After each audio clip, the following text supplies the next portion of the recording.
As we're faced with different challenges in the world of work and different volatility of the market, we really need to look at how can we reinvent the typical leadership model, because the old ways are simply not working for us anymore. And this is something we're looking over in the next several episodes. We started last episode with talking about connections. So how can you build meaningful connections with your colleagues and coworkers? And today we want to spend a little bit of time talking about awareness. What is key to understand today is that the reinvention of leadership is necessary. Not so long time ago, there was a survey asking CEOs about what do they think is the biggest risk for the corporation. And in the top of the ranking, it is the lack of leadership talent. Something that it was not that important just pre-COVID has become the strongest point to target or the strongest challenge for CEOs. So designing a leader that has an optimal level of awareness, and I want to explain a little bit more about what I mean by awareness.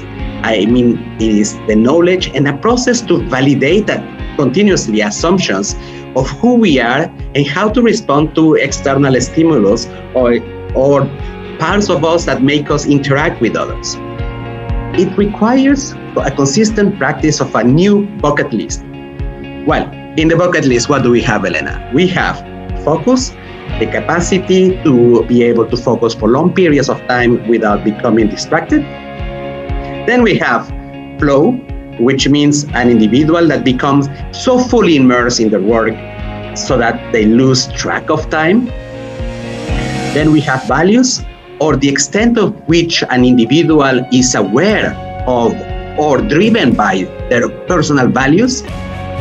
We have also mindfulness, of how much one attends to the present moment rather than the past or future events.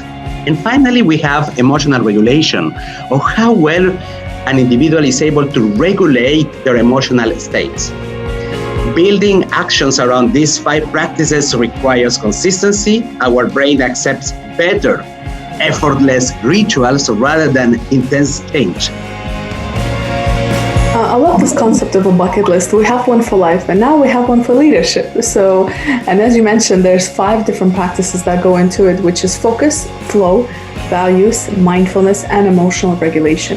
And as with anything, I feel that there's 2 things that we really need to then follow up with, which is number 1 is that reflection point and looking at, as leaders or as individuals, where can we be, where can we improve? So looking at these 5 different areas, just choosing one, let's say emotional regulation. So first reflecting and saying, looking at last time you have dealt with a difficult situation and, what was the emotion that rose out of it, and did it cost you anything? Did you feel you handled it well? So reflection point.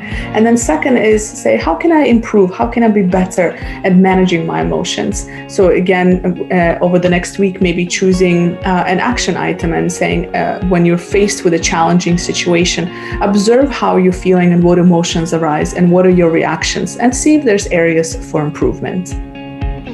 This is great, Elena. And one thing to don't forget is that when you start your reflection, it is better to take your notebook, take a pen, and write it down.